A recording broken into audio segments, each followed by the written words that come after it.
Brooks, the boss at R&K Distributing. I wanted to share a couple fun things with you this morning. And then we got a lot to do. All right. So let me just quit blathering and show you guys this. I came up with this great idea. Okay. We voted by mail and I got the sticker. And so I typed this out. I printed this out on my computer, and then I put the sticker on it, and then I laminated. Hey, Margot, I love my laminator. And I have just hung it on my mailbox. And really what it's all about, it hasn't started yet for us, but I don't want people to waste their time knocking on the door when I've already voted. So what gave me that was that my friend Wendy, we were on a Zoom, and she goes, I gotta go get the door. And it was somebody, she'd already voted, just wasted everybody's time. So also it encourages people, go vote, okay? So something else I wanna share with you, and I hope I can get there. I saw this about a week ago or whatever, and it has haunted me. And so let's see if I can't just pull it up and go here. Okay, now I've got to go over to this. Let's see if I'm doing this right. I hope I am.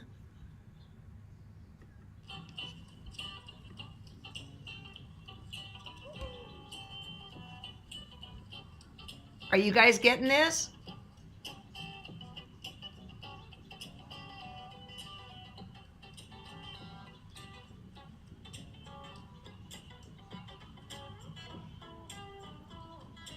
It just goes on and on. Now, I wonder if that man really needs his cane. But first of all, this made me absolutely happy beyond measure. And then I started thinking, would I do that? Am I living afraid? Or am I living with joy and not caring? Look at this. This is just beautiful.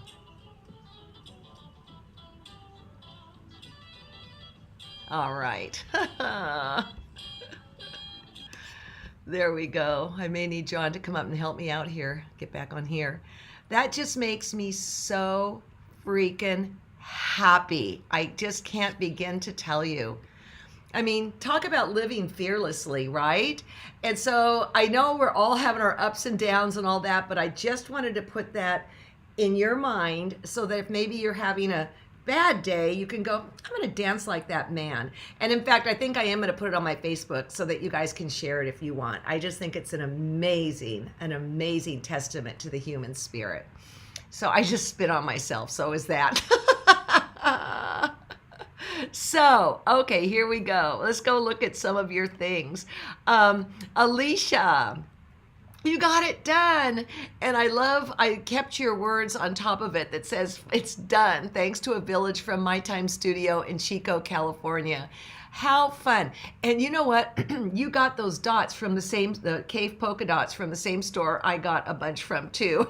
So I was up there recently and I went and purchased all of the cave dots that they have. That's a beautiful store, by the way. You're very, very lucky. Okay, this is Suji, and some of you are asking for critiques on it. So, I don't know if Suji did. Okay, wait a minute. Trisha, I'll get to you in a moment. Suji, I love this, but I'm going to put out a couple cautionary thoughts here, okay? When you have something like those roses, and I'm pretty sure those are broderie purses that you've cut out from other fabric, you're going to want to be really careful. I would start, because right now we're looking at a bullseye, okay? What would happen, and maybe this is what your intention is too, what would happen if you did more in the other large baskets, maybe in the small baskets? I don't know. This is such a dynamic thing and brave thing to do, like the man dancing on the street, that you're going to have to sit with it and look with it. And the other thing that I was actually going to talk about somebody else's, but also so in other words, back up, Alex. I would want this to show up an odd amount of time, the red. I would want my eyes to travel over the whole surface. So let's say you did it in the other two big baskets, okay? Let's say you did that. I don't know that I wouldn't want it in two more spaces in other areas. I'm guessing that's it. I'm just kind of shooting from the hip here, but I want to show you this. What you might do before you bind it is put in this little flange and do it of that red, and that would help anchor it too. But again, you're going to want it in there 3 times, 5 times, 7 times. And or another trick I do is, let's say you were doing a pieced border, you might even get it up in there somewhere, but just make sure if there's enough there, not too much. This is Grandma's secret recipe. I'm giving you the spice, not too much, but enough that it goes through the whole thing. It would be like making a pot of soup and throwing all the pepper on one side and not stirring it. You want to make sure it's stirred throughout. Hey, I like that. I just made that up. Okay. Deja. Okay, Deja, this is fantastic. And I love that you're using your own fabric, and she's learning a whole lot. And when you have baskets like this top center one that are a little bit lost, it's okay when you're doing a quilt like this, because if you look below the cherry basket, you're looking at baskets and you know that. So if you get some blocks that get a little bit lost, don't worry about it. It's not like you're doing a whole quilt about the whole thing. In fact, to me, it adds a little mystery. Now we're looking at Deja 55's beautiful face here. And I put this up on purpose. That is what I call an avatar, and I could be wrong, but that is her. We are, and I'm going to talk about it at the end of this whole thing, we are going to do faces in a couple weeks. And so I'm going to encourage you, if you want, you could put up your avatar instead of your real face, or of course your real face, because boy, I look up there and I see you and I feel like I'm connecting with you. So thank you for doing that. All right, and then we've got Floramina. Okay, she asked for a critique, and I'm going to tell you right now, you're on the right track. What you're going to need, what I would do, again, if I got these blocks in the mail, this is what I would do. I would march them in different directions, like how I did mine. And then on the handled ones, on the left-hand side, you might want to do some that have a little more contrast, like what's on the right-hand side. I think what you've done is you've kind of worked from super high value on the right-hand side, and then it's shaded darker to the left. Oh, I see. Okay, so on the left-hand side, vertical, let's go down. See how that one pops with the yellow inside and the blue back? Do some more that have high contrast of the handled baskets. And then I think you're going to be absolutely fine putting this together. And if I were a betting woman, the far left is 6 inch, and then you come in, and I think you've done 4 inches. I can't tell, maybe.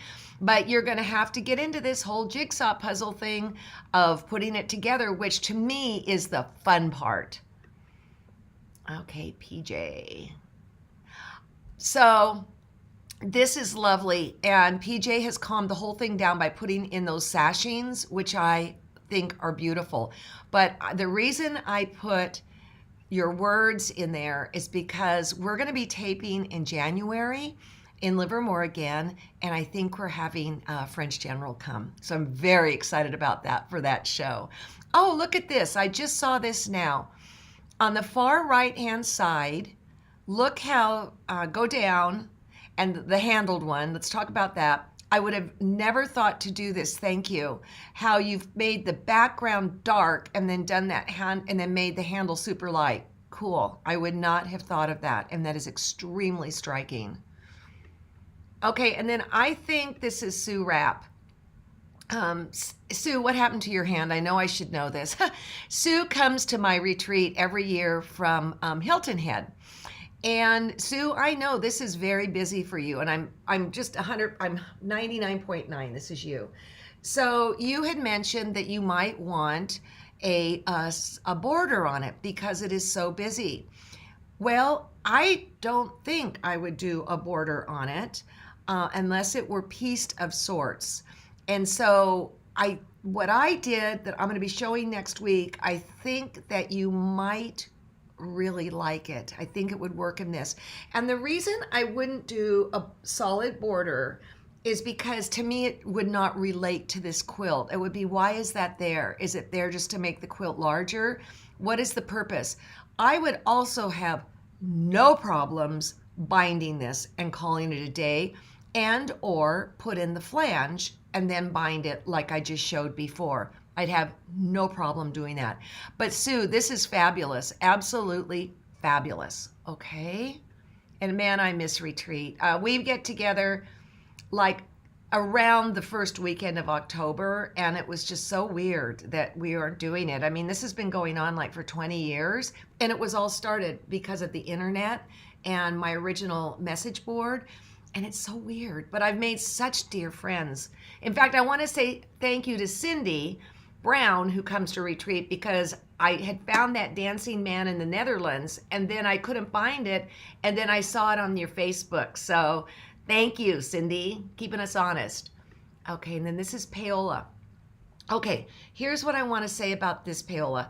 You're on the right track completely. I just had an idea, and this is why you need a design wall. I don't know if it would work or not, but if you choose to put half square triangles in there, I might want to pick up that black or whatever that color is. I'm assuming it's black. That's the handles, to just kind of help, not a lot. It's like that soup thing, not a lot, but just to help carry it a little bit more throughout the quilt. I think that could be quite an interesting addition to the whole thing. Again, this is why we love our design wall. And in fact, Margot, I'm calling you out. I know you texted it to me, but I know how to get it on here. Look how, okay, wait, let me go back to this one. Pale, oh wait, let me get rid of Margot a second because I want to talk about it. Okay, handles going out in this one. Handles going in on this one. And what Margot said to me was, I just don't know how people do this without a design wall. Guys, if you have any takeaway from all of this, you need a design wall. And even if it's one that's transportational, like I have up at the cabin that I can transport by sliding it under a bed and stuff. And then Margot said that she had to get busy with half square triangles, pinwheels, or something like that. And then I also suggested she just put in solid hunks of fabric, just little chunks here and there. But I can't wait to see what you do. I am stepping back on this one. If I know anybody with COVID, not with COVID, but has taken advantage of the COVID time, it's you, Miss Margot Clable. You are turning out stuff like I can't believe. I'm so happy for you. So, okay, what we're going to do today is I'm going to talk about the avatars at the end and what you need to know, business at hand. I'm going to show again how to do a pinwheel, and the reason is now that I've got this cool camera, I can really get in there and show people. And a lot of you were in the cave class, but a lot of you weren't, and there was a lot of piecing minutia that went on there. So let's take a look at what is going on here. Document camera. Okay. Is that upside down? I can't. Let me see. I think it might be upside down. Yeah, there we go. Okay. New Quilter Select pins. Okay, so in this particular quilt, you're working again 2-inch, 4-inch, 6-inch, 8-inch, 12-inch. This here, I would do a 4-inch pinwheel. And so and you always, when you're figuring things out, you do it by the finished size, all right? So if this is 4 inches, we know that this is 2 inches, okay? So I am going to make this half square triangle, the magic number is 7/8. Well, I am going to roll it up 1/8, and I'm going to cut it at 3 inches. I'm going to make my half square triangles, and then I'm going to take it down to 2.5. And how I'm going to do that is I'm going to take my little ruler, and I've already trimmed these. This is a 2.5-inch ruler, and I'm just going to trim along the edge, because I know now that a 1/2 inch, 2.5, will end up finishing 2 inches. So, and that's what we want. If we want the whole thing to be 4, go away. That's going to confuse people. So anyways, the next thing you want to do when you're doing these little flying geese is you're going to, not flying geese, your little pinwheel, you're going to want to make sure that you line this all up this way. It's real easy to screw up and do something like this. It is. So if you need a little cheater sheeter, you can just print out something like this. All right. So if I'm doing a stack of these, you can just take this, turn it around, and you will be fine working your way up. So yeah, I just got these pins in yesterday. They are super fine glass head pins. And I don't even think we have them in the store yet. So in a little groovy little tin, and then it's got this magnetic at the bottom so it can just, grab to it. Okay, so first we have to sew this. And this has to exactly align to that. So how I'm going to do it is, because the seams are pressed in opposite directions, I'm going to peek open. Oh God, I just love this camera. And I'm going to roll it together, and then I'm going to pin a 6. Oh wow, I've not used these before. Oh, okay, and I make sure it's going straight across, of which it is. All right, then I'm going to do this one. And I'm going to do the same thing. I can feel it butt up, but I'm always going to peek. All right, drop a pin in 1/16 of an inch before that seam, 1/16 of an inch after that seam. Lovely. Peek this way. All right, now I'm going to go over to the sewing machine. So, let's go on here so I don't get you seasick doing this. A lot of people have asked about this little camera, and I can't say enough good things about it. Seriously.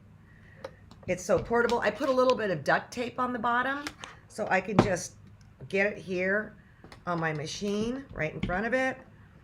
All right, let's see how this is going to ferry up here. All right, so look at this magic. And turn it.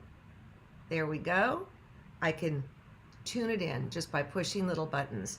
We're going to be doing something with Dee Christopher really soon, and I just got her camera yesterday, and so that's a discussion for another day, but she has been many of your beginning teachers, and she's brought a lot of people into the fold, and we're very lucky to have her. All right, so again, although this is a 1/4 inch foot, I am really looking at this line down here on this mat to keep me honest. I also use this little indentation that is on my machine. We did get orange ones in, and the hole is cut out for you. Come on, baby. Let's go. There we go. I'm watching right down here. Uh-oh.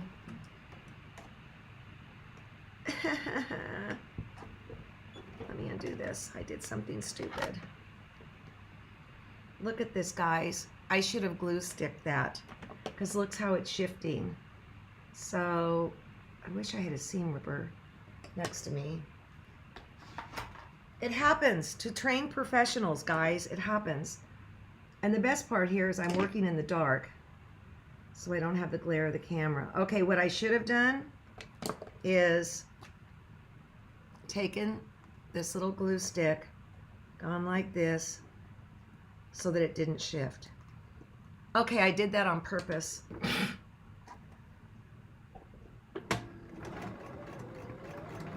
There we go.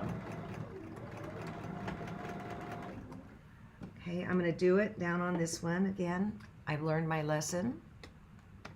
My grubby hands out of the way. That. Actually, I'm glad that's screwed up.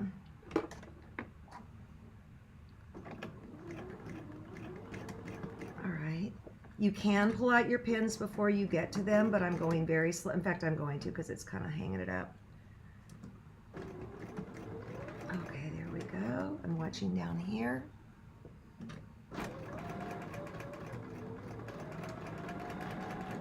Okay, let's see what happens. I'm going to pull it back a little so we have a little more room here. The moment of truth. Ta-da! Okay, see, if that is not right, it's never going to be correct, period. So that if that were not nicely sewn together where these exactly match up, now would be the time to go and fix it. What I'm going to go do now is I'm going to press seams, these seams in opposite directions. I'll be right back.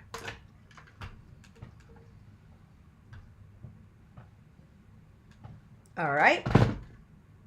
So here we go. Nice. I probably should cut off these little bunny ears at this point. There's that. All right. Yay. So now it's the three pin method that I adore. And again, you need to have a foot that's open like this to be able to do this, excuse me. So I'm coming in the back and then I'm coming right in. Let me see if I can focus this a little bit better. Right in that tip. Then I'm going to come in here, right in that tip. And then with my thumb, I'm going to push it down hard. Flower pins will not work with this because it will wobble. And then again, I'm going to drop in a pin, a 1/16 of an inch before, a 1/16 of an inch after. Get up there. And then I'm going to open it up to make sure the line is going straight across. I think it's pretty good. Uh-oh, don't forget to do this. I'm so glad that that's screwed up. I really am. Okay, and then that's there. See, I don't want that. That's no good. Squish it over. Alignment. Cap on glue pen. Now, this guy here is just hanging here. A lot of people have you pull it out now, but I don't. Okay, I'm right here. I'm following that line. And this is why I like that my toe is open, my foot. Can we see? I'm still in there. Now I'm going to pull it out and I'm going to go straight in that hole. And let's pray that it worked. But if it doesn't, I'll tell you how I fix it.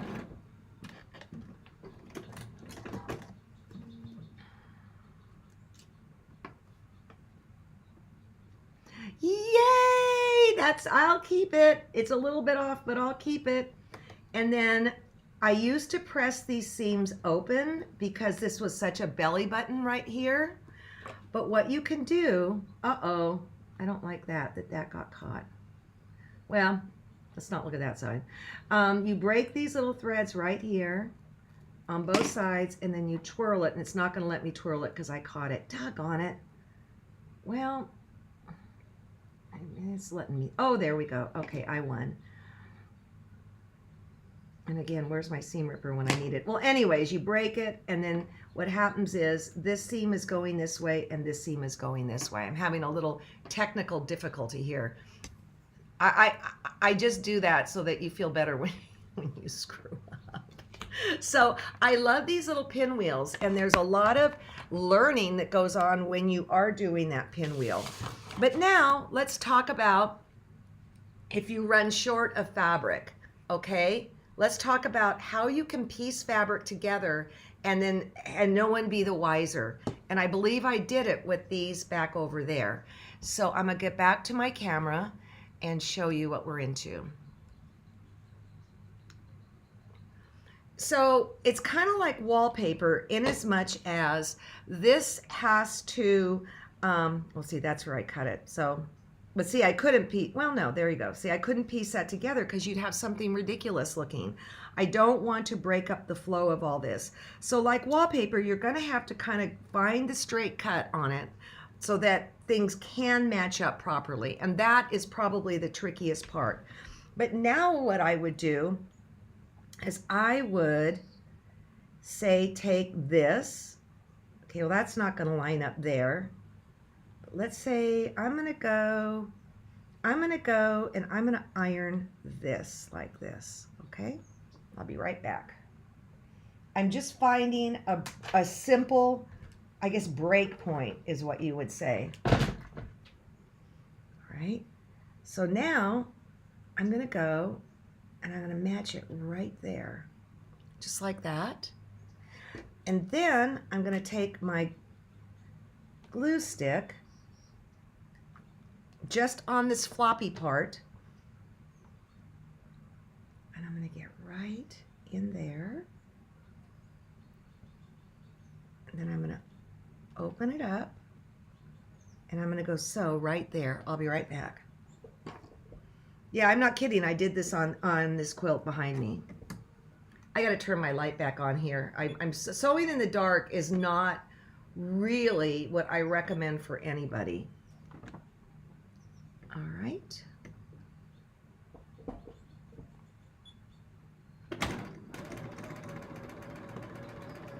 Oh, better yet, it's unthreaded.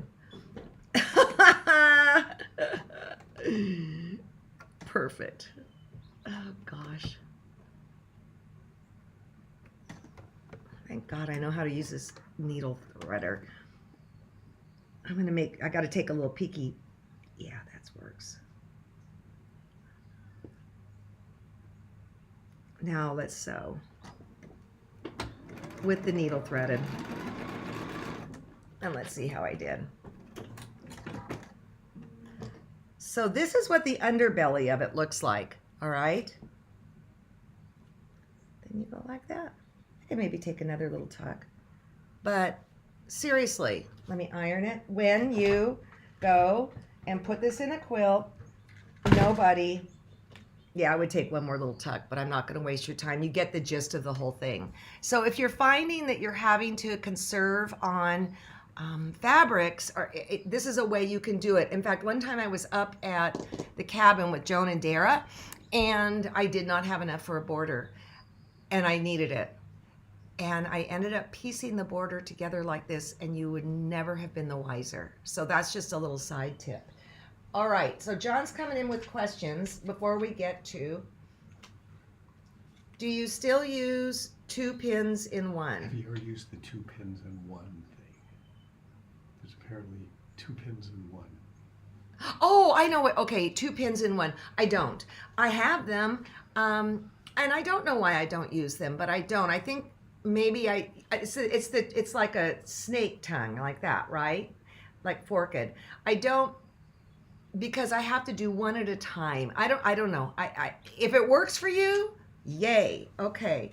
Is it safe to sew over pins? No, it's not safe to sew over pins. I am going very, very slow, I want to comment.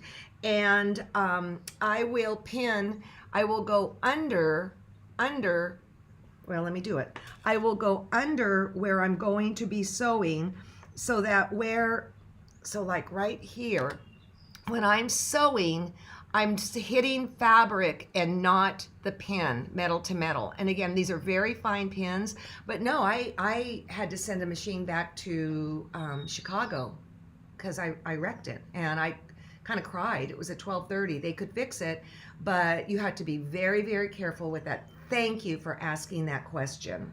No, you're not supposed to. How many more classes are in the basket puzzle quilt? Okay, here's kind of what my thought is on that. You guys, you're going to get that sewn together, okay? And then next week we're going to talk about borders and different possibilities. You can send me pictures via Facebook or whatever, or to customer service. If you're having issues, we will discuss. We will figure out how to get this whole thing together. Okay, then the next week is when we're going to do faces, and I'm going to talk about that in a moment, avatars. And then we're going to start in on our holiday project. So let me tell you where the faces thing comes from. This, when we did the magazine, we'd always have a theme, and this one was faces. And we decided, Ricky and I, that we would do our own faces. You can see his is representational. Mine is fantasy.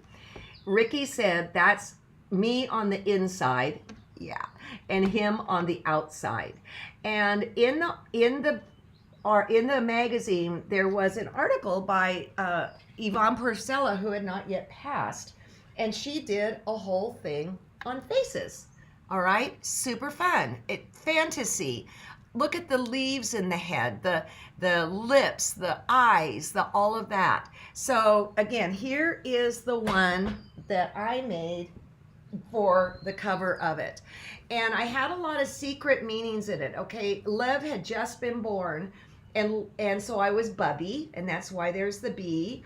And then there was Lev means heart in Hebrew, and so I had to have a heart in there. And this was just about as much fun as I've had in a long time. Then at Craft Napa, I took Jamie Fingal's class, and she does faces. And actually, I got to finish it because it's not even sewn down. But this is my Adair in me, okay? And so there, I got a B on Bubby. Adair is all about equal rights. So I had to put a rainbow with a tear because it breaks her heart when it's not adhered to. So I've got to go and sew this whole thing down. But this was Jamie Fingal's. And so there's different ways to approach doing these faces. And I was gonna get permission to use Yvonne's that she had in the magazine, and then I thought, no, I'm just gonna do it myself. So we're gonna do that for a week. It's gonna be total play. So here's what you need to know. That would be starting, let's see, here's my calendar, okay? That would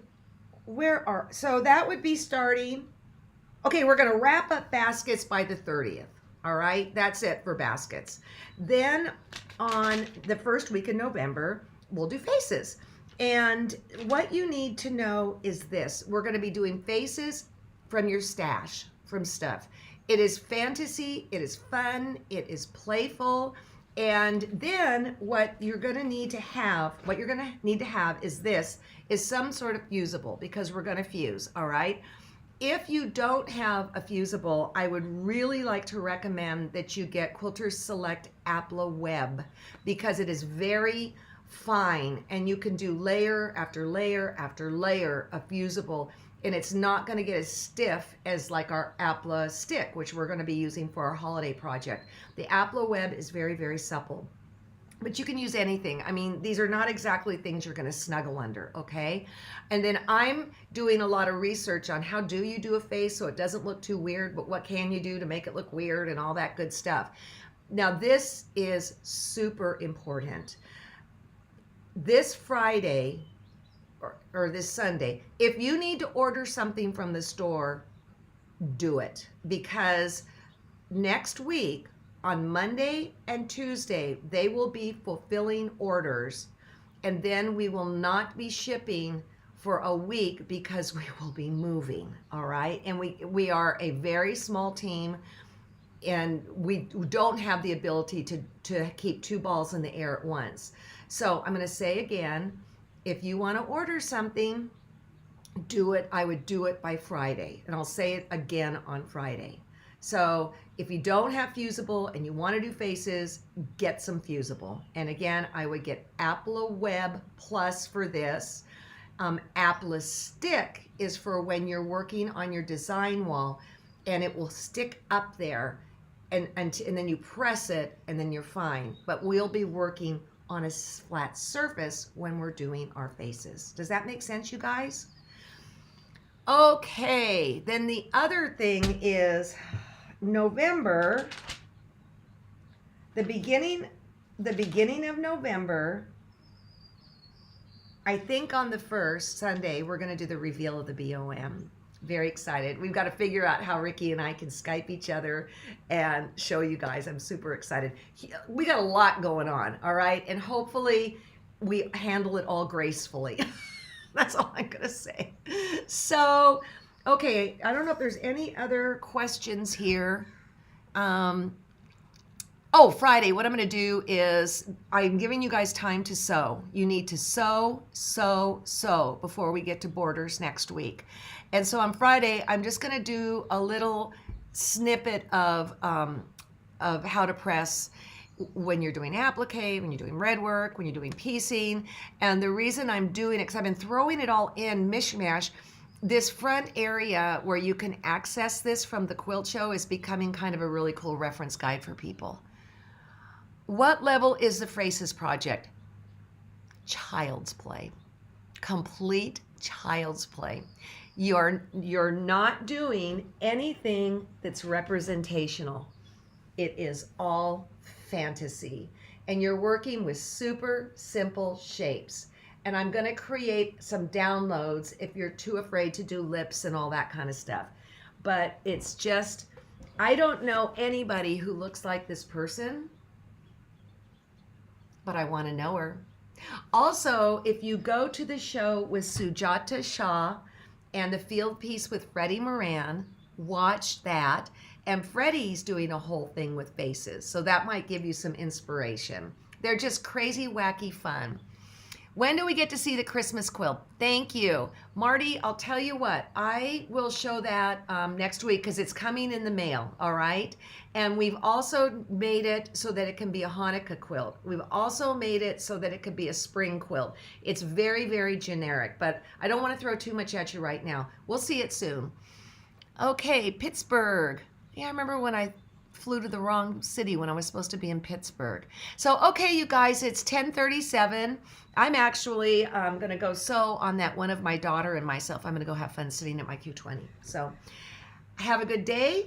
We'll see you Friday. And I'm going to get that thing up on my Facebook right now, that man, because it made, the fact I haven't forgotten it, well, it spoke to me. I hope it spoke to you. Bye, guys.